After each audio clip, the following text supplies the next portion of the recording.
Well, Chef John, you did have that experience in Europe, and maybe you can elaborate as to why you decided to come back to Canada and why you decided to grow your business here. Well, when I went to Europe, I think the reason I went to Europe was to learn, a new system, learn, experience a new country. When working for Hilton in those days, transfers were very, very popular, and we had a lot of Europeans coming to our hotels, and we had a lot of us going abroad. At that time, Hilton was very, very motivated in moving people and taking good people and moving them within the brand and growing them as future managers. So for me, I was fortunate to go to the 2 hotels that I did in England and in Switzerland. And again, it was more for me. It was more of a life experience, I think. For me, it was more experiencing life in a different environment, learning the different cultures, meeting other people.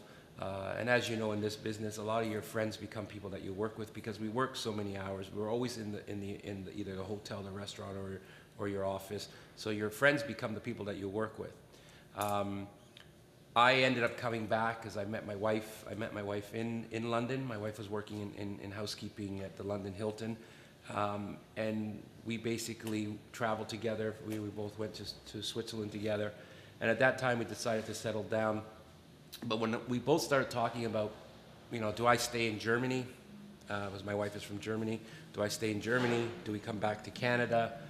I felt at that time we probably had more opportunity here because at that time, I believe back in the 90s, things started changing. Chefs were starting to retire. There was a little bit of a movement. So there was an opportunity for someone like myself that was building his career.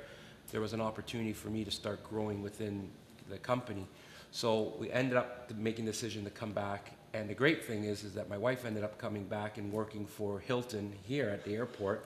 And she built actually a very great career with Hilton herself. So it actually turned out well for both of us. And we owe everything, to Hilton as we met there, right? But for me coming back, it really, being in Europe for those few years that I was, brought a lot of credibility back to me as a chef. And people within the company started noticing me, and it basically gave me that opportunity to grow within the company. And then those promotions started coming, people started believing in you, and it's all about the journey. And I always say building a resume is about a journey of your life, and it's how you start that journey and where it takes you. I'm in now another part of my journey is the business, right? But when I think back, it all began with that one day just working in a small hotel, and that's where that whole journey started for me. Excellent, excellent. Well, talking about full circle, and you definitely did do a full circle and came back here, and now with the journey, you can help other young entrepreneurs and other apprentices to build their journey. So Absolutely. that's very, very inspiring and exciting. Yeah.